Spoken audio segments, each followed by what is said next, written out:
So, in addition to forming a new international organization, there is, of course, the added problem of dealing with North Korea. And that's, of course, a very serious problem. And as you know, the current thinking is that, we need to modify North Korea's behavior because it hasn't been very good over the years. And so I'm very interested in thinking back to those years, your views on how difficult was it dealing with the North Koreans, and how did that evolve over time? Well, initially it was very difficult. Our first meeting with them took place in Kuala Lumpur. We went there for about 3 days and had 2 or 3 sessions with Ho Jung and his team and ourselves. And they were these were not senior officials in the Ministry of Foreign Affairs for the most part. There were some of those there. But this included people who had never dealt with the outside world before. And they were obviously very wary and very nervous. And we were going to meet with them in Kuala Lumpur, and then we invited them to come to New York for the actual process of negotiating the supply agreement. I remember Ho Jung, who speaks good English, which was very, very helpful at that point. Although in a formal negotiating session, he would always use an interpreter. But I remember meeting him for the first time, and I was struck by the fact that he had obviously spent some time outside of Pyongyang. He had served in their mission in New York, and struck me as somebody who was more than just a suit and a tie. He actually had a bit of personality to him, and that turned out to be the case. I remember we gave a reception for the North Korean delegation. KEDO gave a reception. And at one point, I looked up, and here in this rather large banquet hall, everybody was standing around, and I noticed that in each corner there were North Koreans and South Koreans standing around drinking and smoking.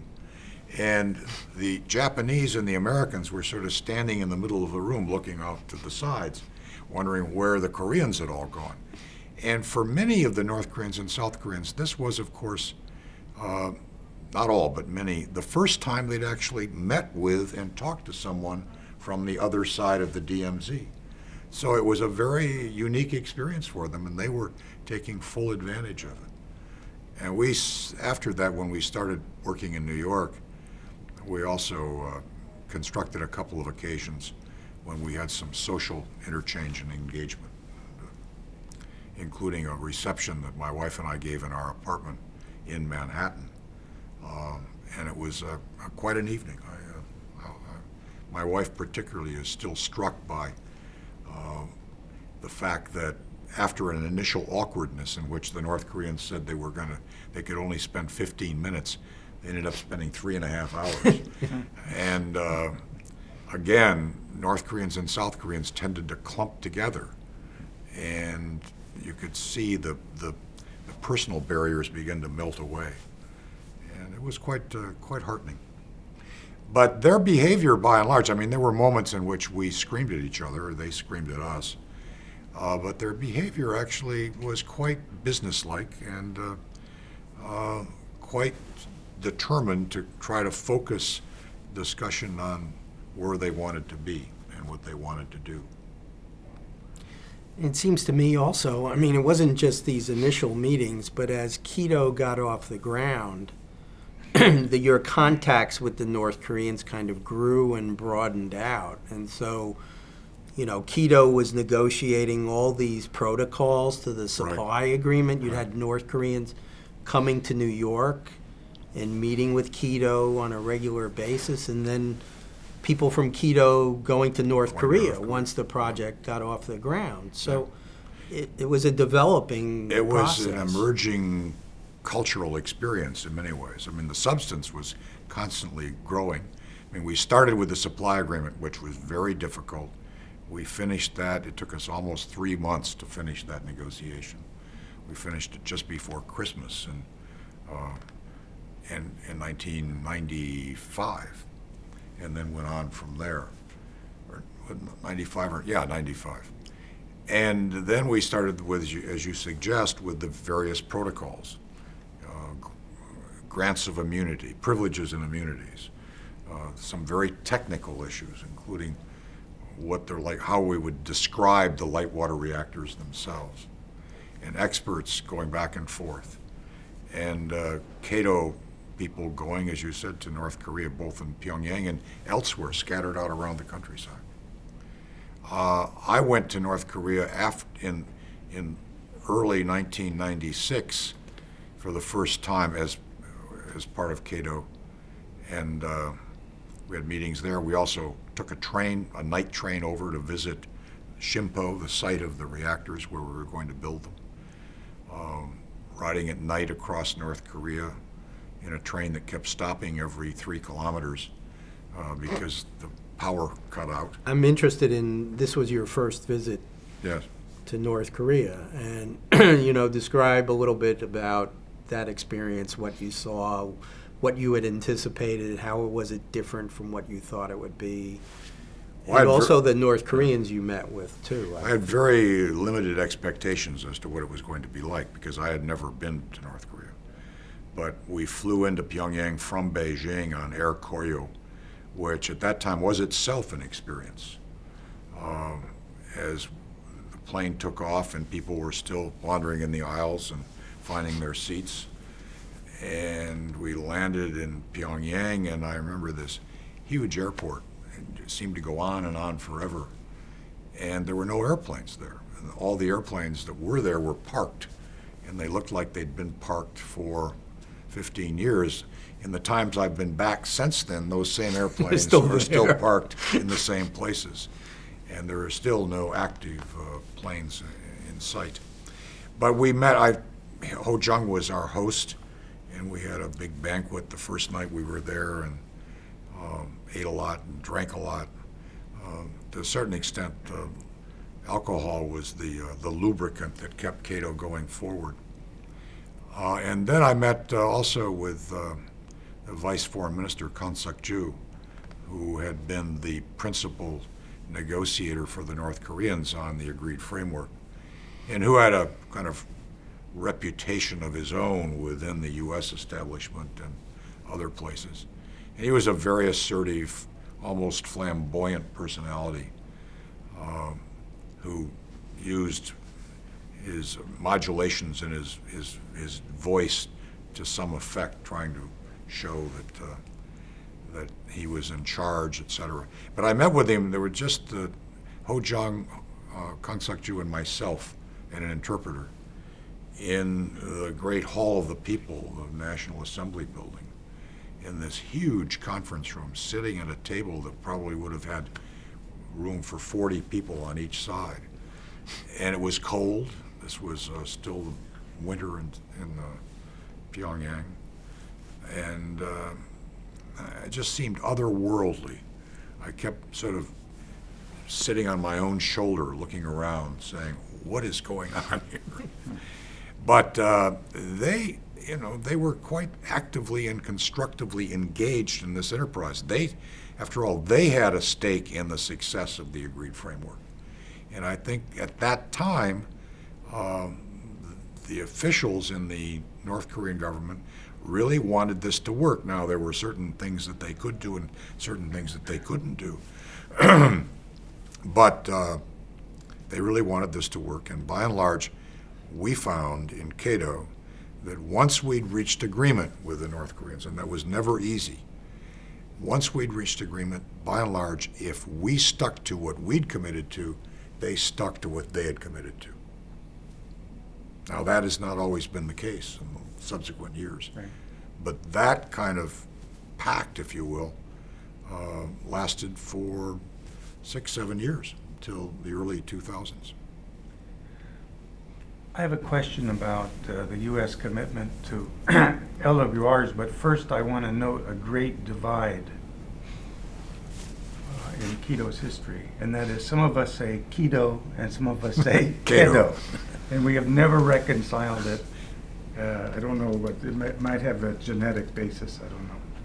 In any case, there was a story that came out very soon after the agreed framework was signed and has been repeated subsequently many times, that the only reason the United States signed the agreed framework and agreed to LWRs was the calculation that North Korea would collapse before we ever had to finish the LWRs. And here you were in KEDO.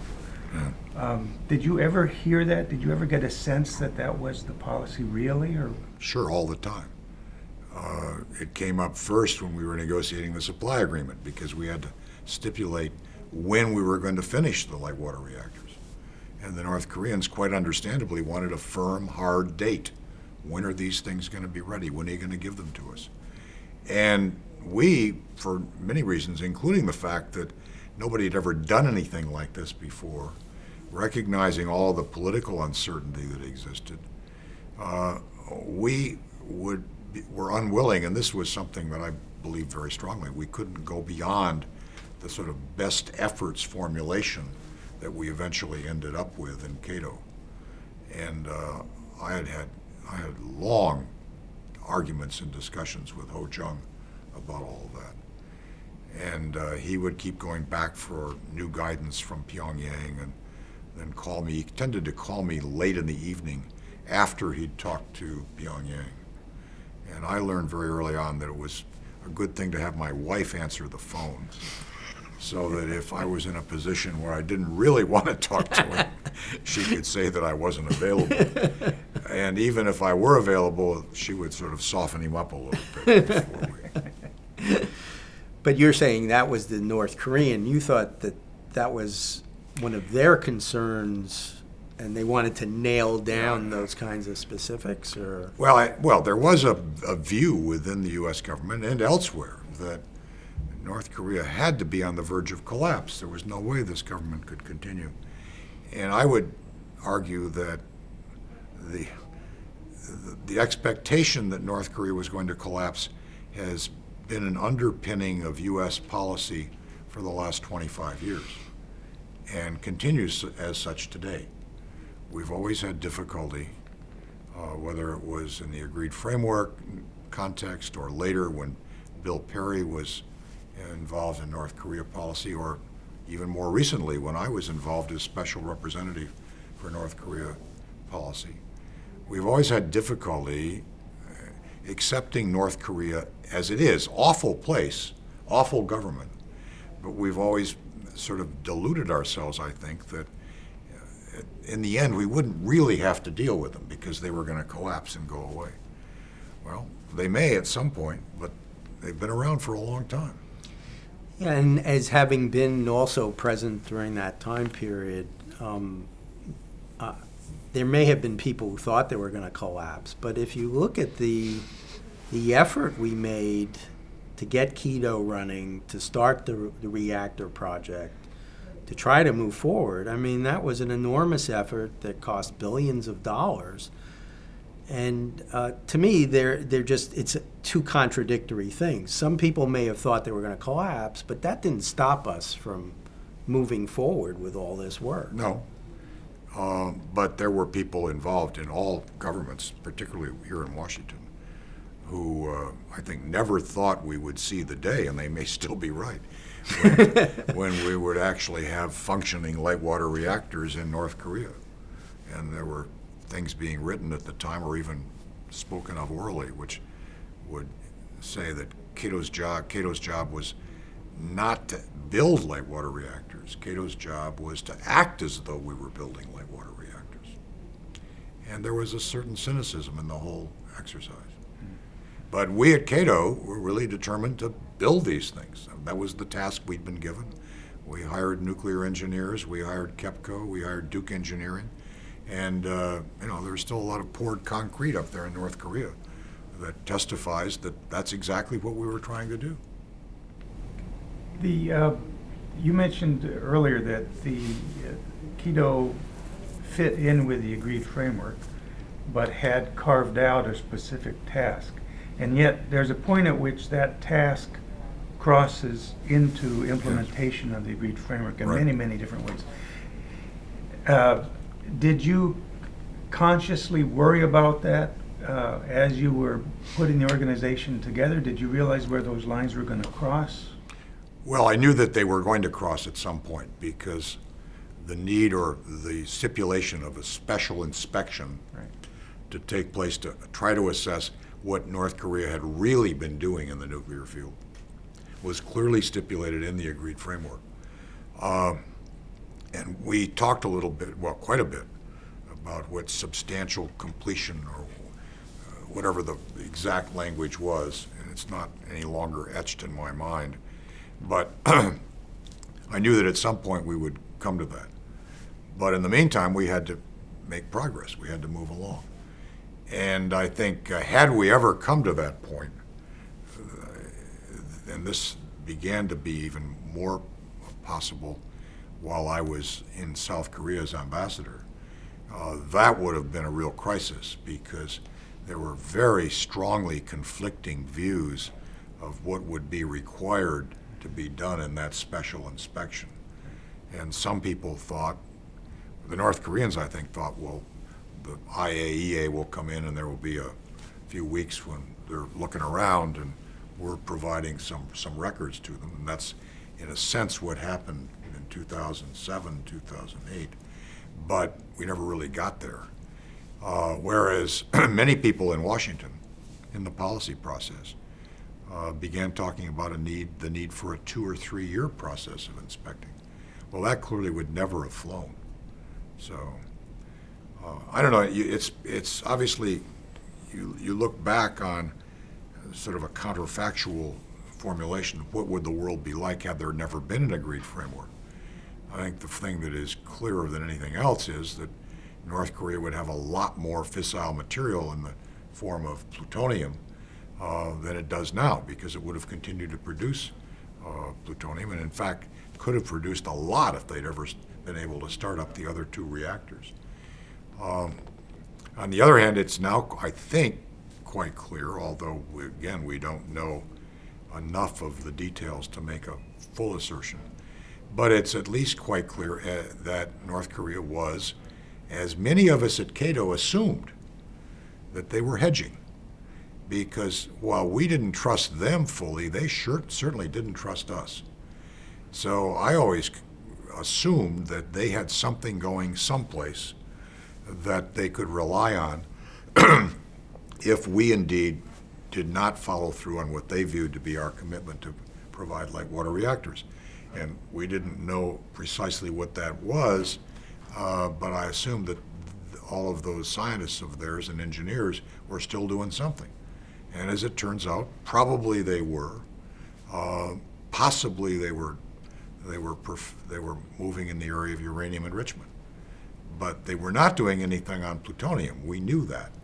And that in and of itself, I think, was a worthwhile accomplishment of KEDO.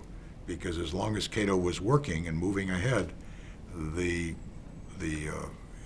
reactor at Yongbyon was frozen, and they were not reprocessing spent fuel rods.